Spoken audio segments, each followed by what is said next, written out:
Bienvenue dans l'esprit de Jung.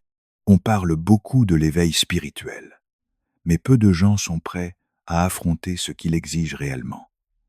S'éveiller, c'est traverser le territoire où l'ancien soi cesse de fonctionner.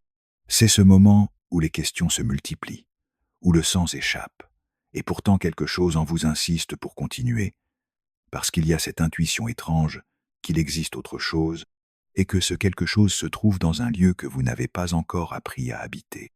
L'éveil spirituel, dans la vision de Carl Jung, est un processus psychologique profond où l'inconscient cesse d'être un territoire étranger pour devenir la carte qui guide la transformation de l'être. Mais il n'existe pas de carte universelle. Chacun traverse ce voyage intérieur à sa manière. Pourtant, il y a des repères, des phases, des étapes qui se répètent, comme les notes d'une symphonie de l'âme. C'est pourquoi, aujourd'hui, nous allons explorer les 12 étapes de l'éveil spirituel. Considérez cette vidéo comme un guide qui peut vous aider à reconnaître où vous en êtes et vers où vous êtes appelé. Et peut être, pour la première fois, parvenir à nommer ce qui se passait en silence à l'intérieur. Regardez donc jusqu'au bout, car comprendre ce processus peut complètement transformer la manière dont vous traversez cet appel vers votre éveil spirituel. Et si ce n'est pas encore fait, abonnez-vous à la chaîne. D'autres vérités sont en chemin. Albert Camus, dans le mythe de Sisyphe, écrit que l'absurde naît de la confrontation entre l'appel de l'homme et le silence déraisonnable du monde. L'être humain cherche de la cohérence, du sens, des réponses, mais le monde, dans son indifférence, n'offre aucune garantie. C'est dans ce décalage, entre l'élan intérieur de vouloir comprendre et une réalité qui ne répond pas, que naît la crise. Il n'y a pas d'effondrement extérieur, mais à l'intérieur, quelque chose se défait. Tout continue, comme d'habitude. Le travail, la routine, les relations, et pourtant, le sens commence à s'échapper à travers les fissures du quotidien. C'est là que débute la première étape de l'éveil spirituel, un profond mécontentement, comme si l'âme avait commencé à réclamer quelque chose que le monde extérieur ne peut plus offrir. Carl Jung observait que le processus d'individuation commence souvent avec l'effondrement de ce qu'il appelait la fausse paix. La persona, cette identité sociale que vous portez pour être accepté, commence à se fissurer. Et l'usure est intérieure. Vous avez l'impression de jouer un rôle, sans vraiment être sur scène. C'est comme vivre dans un scénario qui se répète, avec des dialogues qui ne signifient plus rien. C'est le début d'une fracture honnête entre celui que vous êtes devenu et celui que, quelque part en vous, vous sentez que vous pourriez être. L'âme commence à bouger.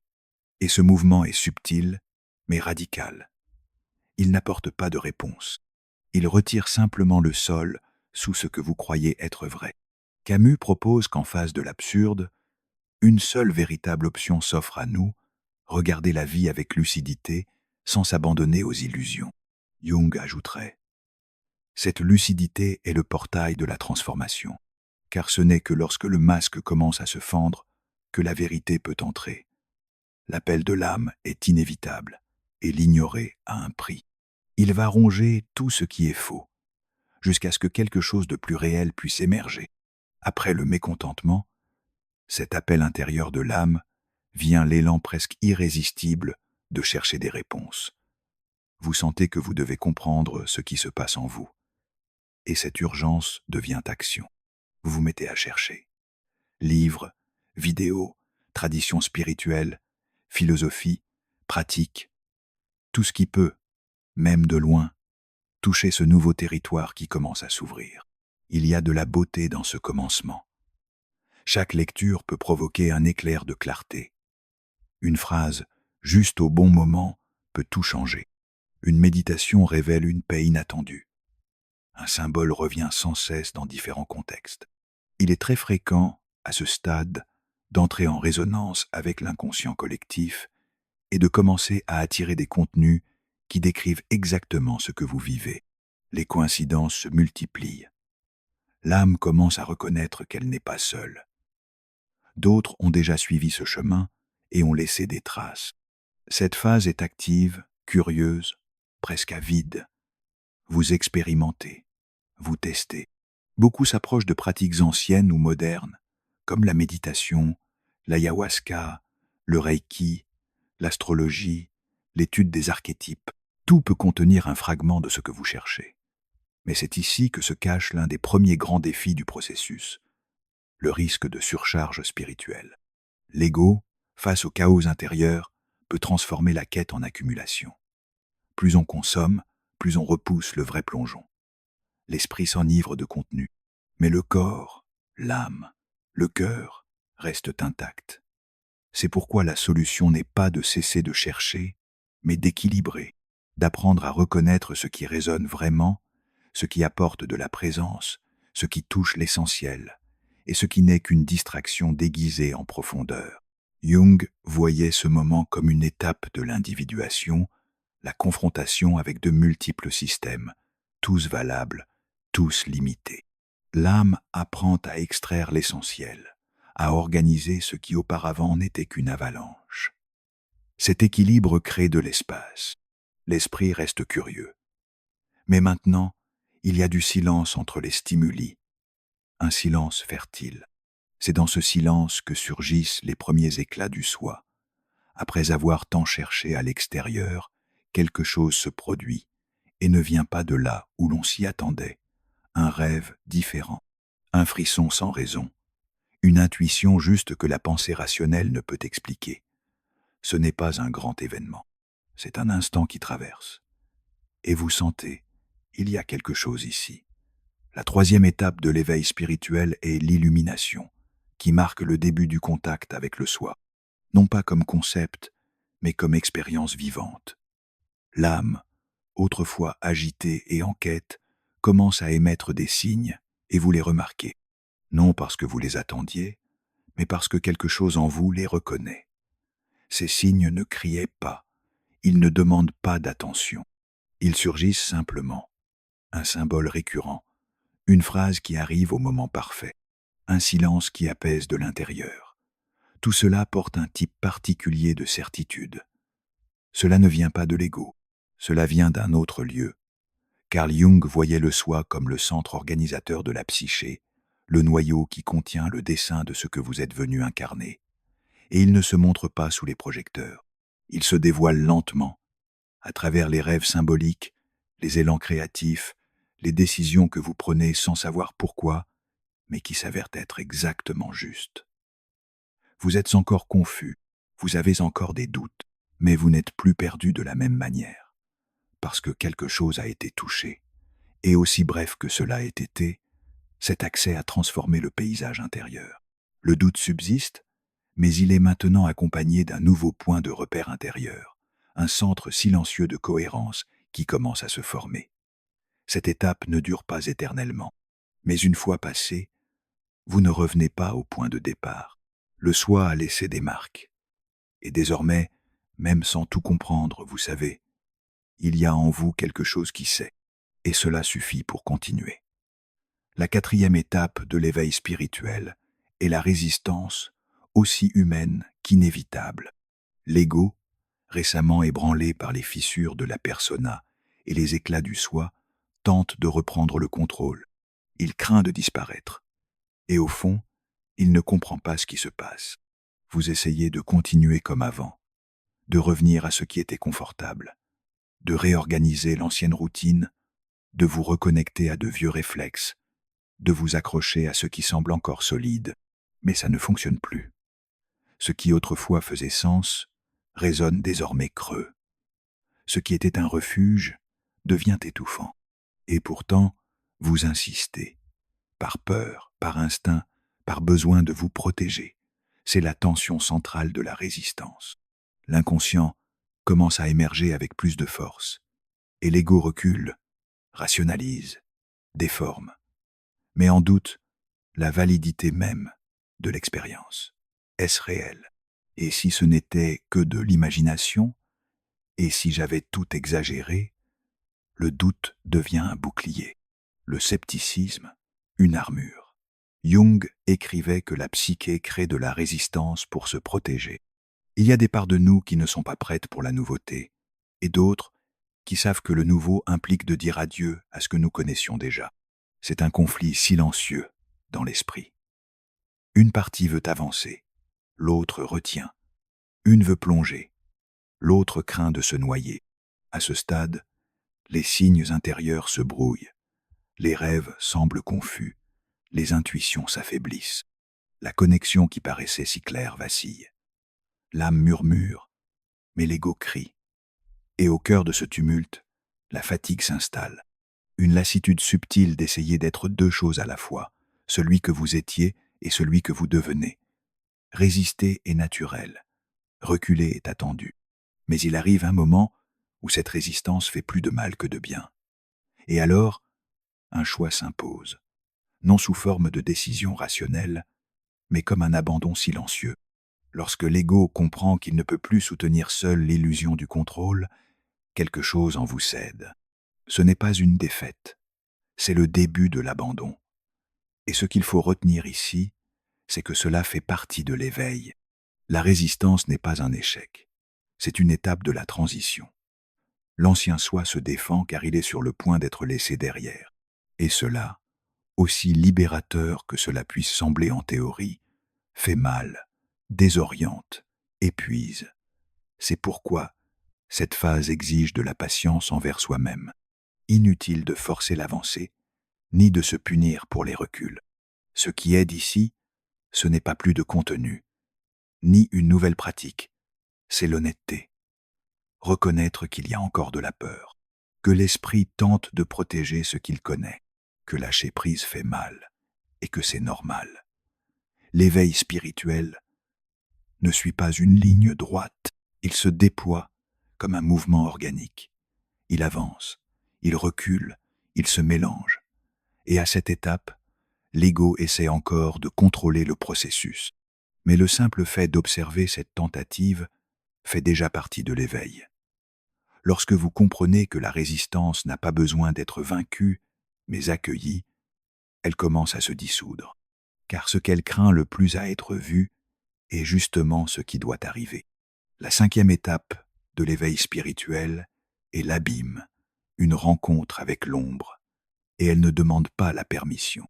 Après la résistance, lorsque l'ego commence à céder, l'inconscient prend sa place. Mais il n'arrive pas avec la lumière. Il amène tout ce que vous aviez caché, ce que vous avez nié, réprimé, exilé en vous. La colère mal digérée, la peur rationalisée, la honte enfouie, la culpabilité que vous avez tenté de compenser par de bonnes actions. Tout revient et exige votre présence. Il ne s'agit pas de punition, il s'agit d'intégration.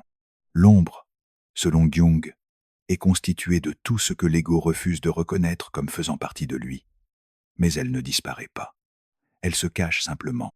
Et lorsque vous commencez à vous éveiller, elle surgit avec force. Parce que s'éveiller, ce n'est pas seulement s'approcher de la lumière, c'est traverser toute l'obscurité. Vous commencez à percevoir des schémas qui ont toujours été là, mais qui désormais blessent davantage. Vous réagissez de manière que vous ne comprenez pas.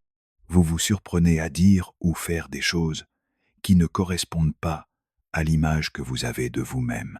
Mais ce n'est pas de la folie, c'est une révélation. L'inconscient expose ce qui doit être vu. C'est une descente, parfois douloureuse, parfois brutale. Il n'y a pas de guide, pas de formule. Mais il y a une vérité nue, brute, qui demande du courage. L'ancien moi se tord pour survivre, mais l'âme veut simplement que vous vous voyiez dans votre totalité. Jung disait « L'ombre est faite à 90% d'or ». Cela ne signifie pas que la rencontre sera confortable, mais cela signifie qu'il y a des trésors là. Force, créativité, authenticité, intégrité, tout ce que vous n'avez pas pu être, mais qui vit encore quelque part en vous. L'ombre n'est pas ennemie, elle fait partie de vous.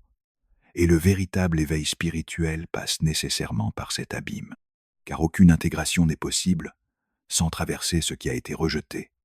Et lorsque vous affrontez l'ombre, sans chercher à la vaincre, sans fuir, quelque chose change.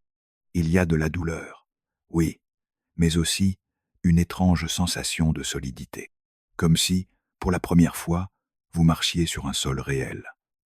La 6e étape de l'éveil spirituel est l'adieu à l'ancien soi, et nul n'y échappe sans conséquence. Ce n'est pas simplement la fin d'une phase, c'est l'effondrement d'une identité entière. Ce que vous appeliez moi, avec ses certitudes, ses rôles, ses rêves hérités, commence à se désintégrer, lentement d'abord, puis brutalement. Et aussi fort que vous ayez désiré le changement, rien ne vous prépare à la sensation de vous perdre.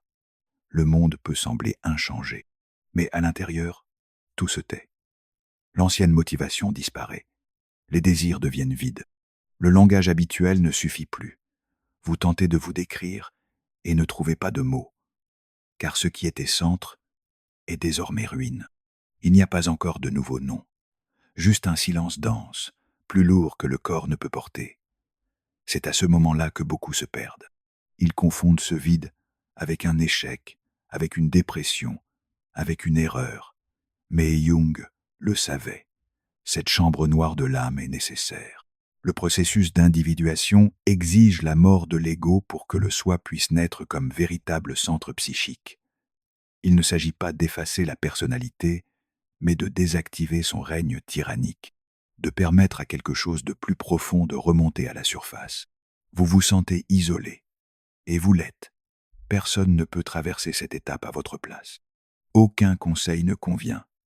Aucun chemin tout tracé ne suffit. C'est un deuil solitaire et sacré. Dans cet espace, les anciens désirs n'émeuvent plus. Les paroles des autres ne touchent plus. L'âme, en silence, œuvre, répare, réorganise. Et même si tout semble figé, il y a du mouvement. Comme une graine qui pourrit avant de germer, quelque chose d'essentiel commence à se former dans l'obscurité. Ici, il n'y a pas de précipitation. Cette étape ne peut être accélérée. La hâte est une forme de refus. L'âme exige la présence et la patience. Alors vous restez, assis dans votre propre vide, écoutant l'absence, jusqu'à ce qu'un jour, sans prévenir, une nouvelle respiration ait lieu, petite, fragile, mais vivante. La renaissance a commencé. Quelque chose en vous commence à se réorganiser. Sans éclat, sans grande vision, c'est presque imperceptible au début. Un choix plus juste ici, une réponse plus sincère là. Mais il y a un changement dans votre atmosphère intérieure. Vous ne vous trahissez plus aussi facilement. La 7e étape de l'éveil spirituel est le moment où l'individualité authentique commence à émerger. Ce n'est pas le retour de l'ancien moi. Ce n'est pas un nouveau masque. C'est l'apparition d'une présence plus pure, plus brute, plus vivante. Vous n'essayez plus de rentrer dans un moule. Vous essayez d'être entier. Et cela change tout. Le centre de votre identité commence à se déplacer. Il ne gravite plus autour de l'approbation des autres, du succès visible, du devoir hérité. Un nouvel axe se dessine, silencieux, mais stable. C'est comme si quelque chose en vous disait « Voilà qui je suis », même si vous ne savez pas encore nommer ce « je », l'ego n'est plus le maître des lieux. Il existe encore, mais apprend à devenir un outil. L'intuition commence à guider plus souvent. Il y a moins de réactivité. Vous commencez à agir, non par réflexe, mais par alignement. La réponse vient de l'intérieur, non de l'attente extérieure. C'est une période de reconstruction. Les fondations anciennes se sont écroulées, mais les nouvelles sont plus vraies. Parfois vous hésitez encore, mais vous ne vous abandonnez plus aussi facilement. L'auto-jugement perd en intensité. La comparaison perd son sens. Vous découvrez la paix de ne plus faire semblant. L'autonomie émotionnelle s'enracine, non pas comme isolement, mais comme enracinement. Vous commencez à voir que vous n'avez pas besoin d'une validation extérieure pour exister. La relation au monde change. Il n'y a plus besoin de prouver quoi que ce soit, juste de vivre en cohérence avec ce qui vibre en vous. Ce n'est pas une fin.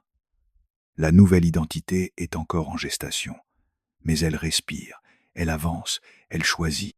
La 8e étape de l'éveil spirituel est le moment où les synchronicités deviennent fréquentes. Carl Jung appelait synchronicité le phénomène où deux événements, sans lien de cause évident, se rejoignent par un sens intérieur.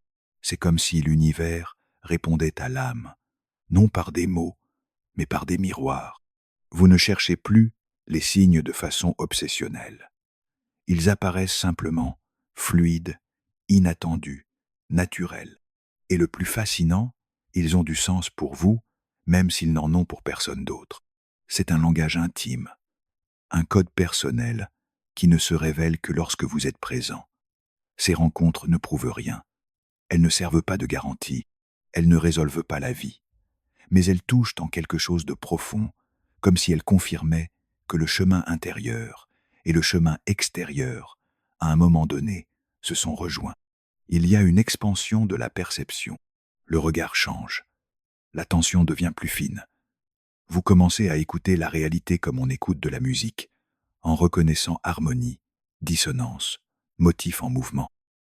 Ce n'est pas de la magie, c'est de la résonance. L'âme, désormais plus éveillée, émet une fréquence qui attire des situations en accord avec son état intérieur.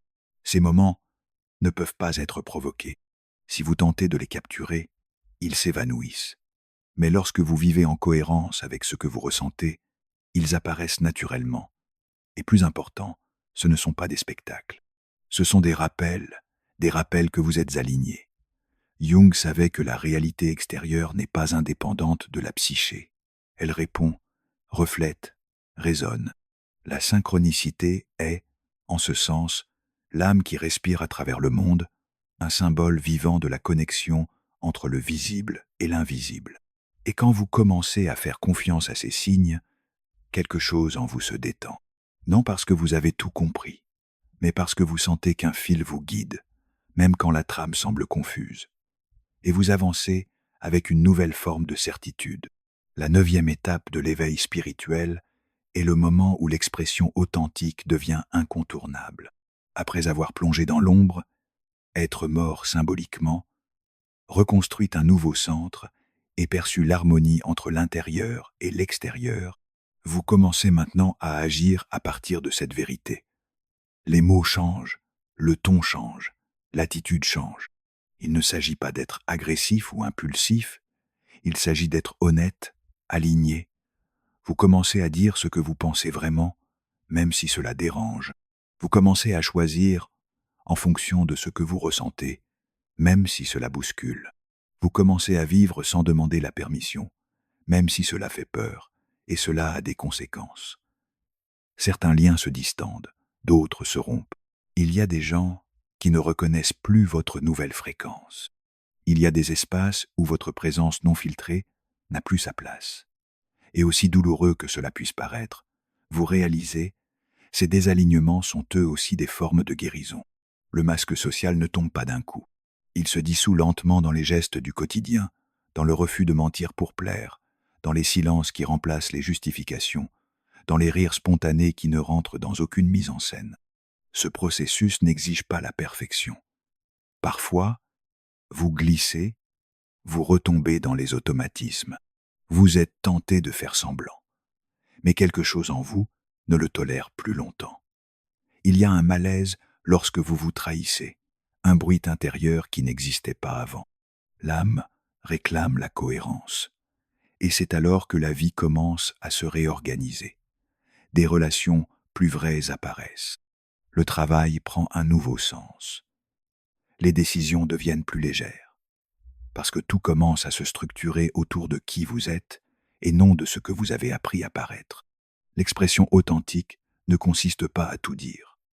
Elle consiste à vivre en paix avec ce que vous êtes, même en silence. La vérité n'a pas besoin de crier. Elle a seulement besoin d'exister. La 10e étape de l'éveil spirituel est le contact direct avec le soi. Non comme concept, mais comme présence ressentie. Le soi, ce centre psychique profond que Jung décrivait comme la totalité en puissance, cesse alors d'être une simple force directrice. Il devient axe, focal, référence. Ce n'est pas un état constant, mais c'est clair, et quand cela se produit, tout change. Il y a une quiétude qui ne dépend pas des circonstances, une clarté qui n'a pas besoin d'explication, une sensation d'être en soi, non comme idée, mais comme expérience vivante. Vous réalisez que vous n'avez plus besoin de décider chaque chose avec effort. Les choix s'imposent avec plus de netteté, car ils émanent d'un lieu stable.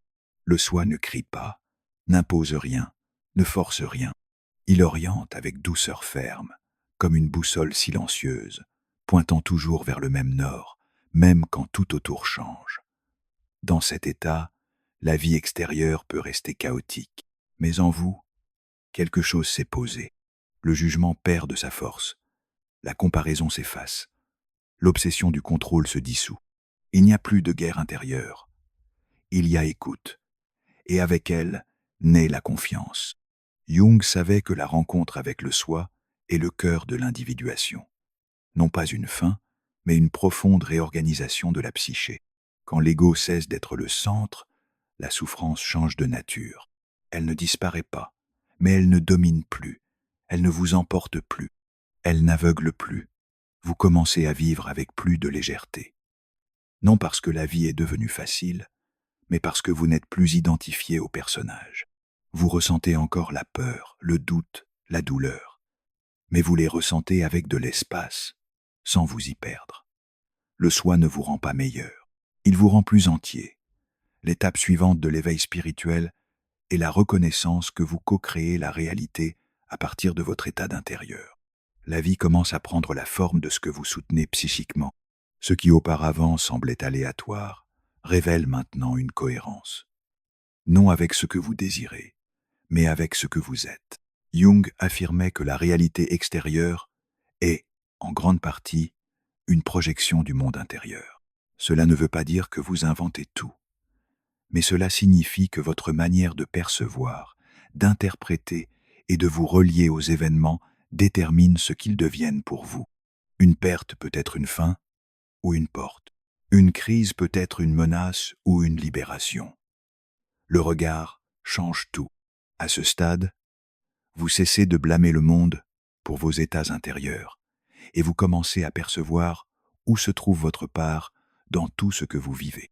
Ce n'est pas une leçon morale, c'est une reprise de pouvoir, une reconnaissance mûre que votre conscience a un poids, une direction, une force créatrice. L'intention consciente devient un véritable outil. Vous ne faites plus que réagir à ce qui arrive. Vous commencez à agir avec clarté, à faire des choix basés non sur la peur, mais sur la vérité intérieure. Et peu à peu, le monde extérieur commence à refléter cette cohérence. Vous ne contrôlez pas les événements, mais vous devenez co-responsable de la manière dont ils se déroulent. Vos relations changent, vos opportunités s'alignent. Les situations qui se répétaient douloureusement se ferment, car vous avez quitté le cycle intérieur qui les entretenait. Co-créer, ce n'est pas manipuler. C'est habiter le monde avec une telle présence qu'il répond. C'est savoir que vous faites partie du tissu de la réalité et que chacun de vos pas vibre dans toutes les directions. C'est le moment où l'éveil devient action. Il y a ce moment où la quête s'arrête, non parce que vous avez trouvé toutes les réponses, mais parce que les questions ont changé. Ce qui était division entre bien et mal, ombre et lumière, ego et âme, commence à se dissoudre. Il n'y a plus de guerre, il y a unité. Il n'y a plus d'urgence, il y a présence. La dernière étape de l'éveil spirituel est la naissance d'un état qui n'a pas besoin de nom, mais qui peut être ressenti comme amour inconditionnel et intégration totale.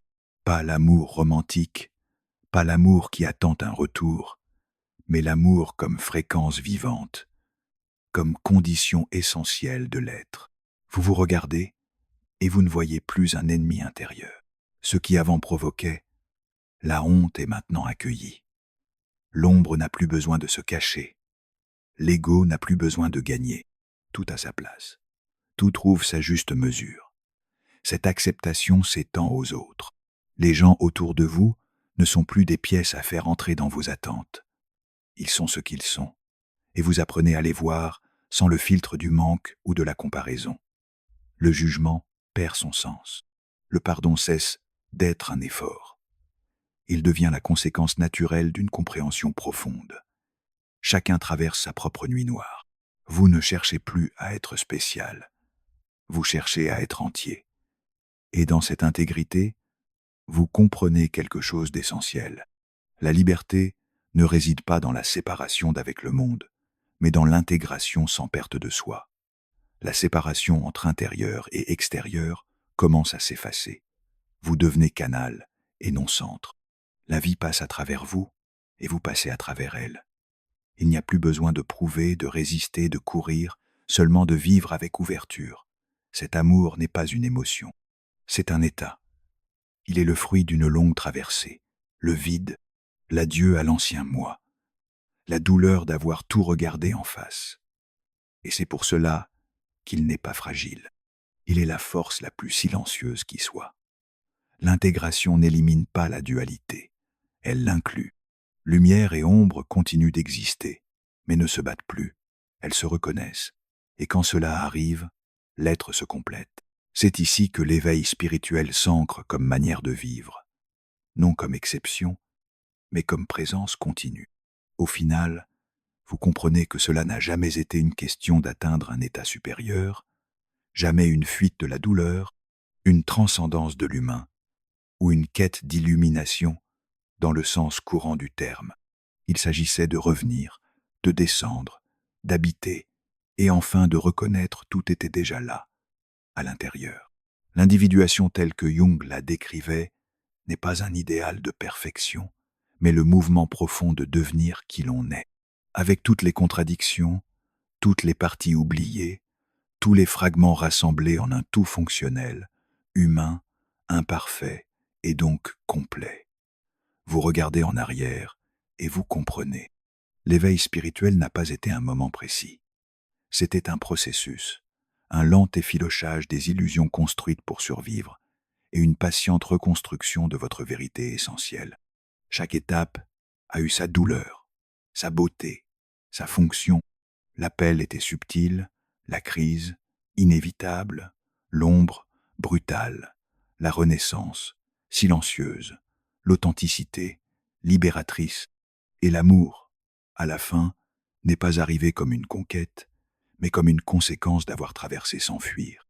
Maintenant, vous savez, s'éveiller, ce n'est pas allumer une lumière, c'est apprendre à marcher dans le noir avec confiance. C'est cesser de fuir, c'est renoncer à la perfection et choisir la totalité. C'est vivre en paix avec la complexité.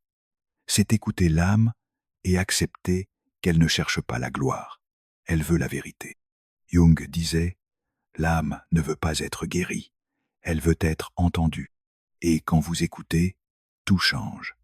Pas à l'extérieur, à l'intérieur. Vous cessez de vous construire pour les autres et vous commencez à exister pleinement. C'est là que commence la liberté. Et avec la liberté vient la responsabilité. Vivre en cohérence, maintenir le regard intérieur vivant, continuer d'écouter, car l'éveil ne s'arrête pas. Il continue en spirale, en cycle, en couche qui se révèle au fil de votre chemin. Vous n'êtes plus celui qui a commencé ce voyage, et en même temps, vous l'avez toujours été. Ce qui est tombé n'était pas vous, c'était ce que vous croyez devoir être. Ce qui est né à la place est une version plus réelle, plus enracinée, plus présente. Le bonheur peut venir, oui, mais comme sous-produit de l'intégration, non comme but, car désormais vous savez que l'âme ne veut pas de promesses, elle veut de la présence, elle ne veut pas de formule, elle veut être entendue. Et elle est toujours là, murmurant le chemin du retour. Vous êtes arrivé jusqu'ici, non pour devenir meilleur, mais pour être entier. Et être entier, au fond, c'est ça, l'éveil. Et maintenant, dites-moi, quelle étape résonne le plus en vous aujourd'hui? J'ai hâte de le savoir. Et laissez aussi un commentaire avec la phrase « Je suis en train de m'éveiller ». Ainsi, je saurai que vous êtes resté jusqu'au bout et que ce voyage a aussi vibré en vous. Et si cette vidéo vous a aidé d'une manière ou d'une autre, pensez à cliquer sur le bouton « Super Thanks » juste en dessous. Votre contribution financière, en plus d'être un geste de gratitude, permet à cette chaîne de continuer à exister et d'atteindre encore plus de personnes qui s'éveillent elles aussi, souvent en silence. Merci d'avoir été là. À très bientôt pour une nouvelle vidéo.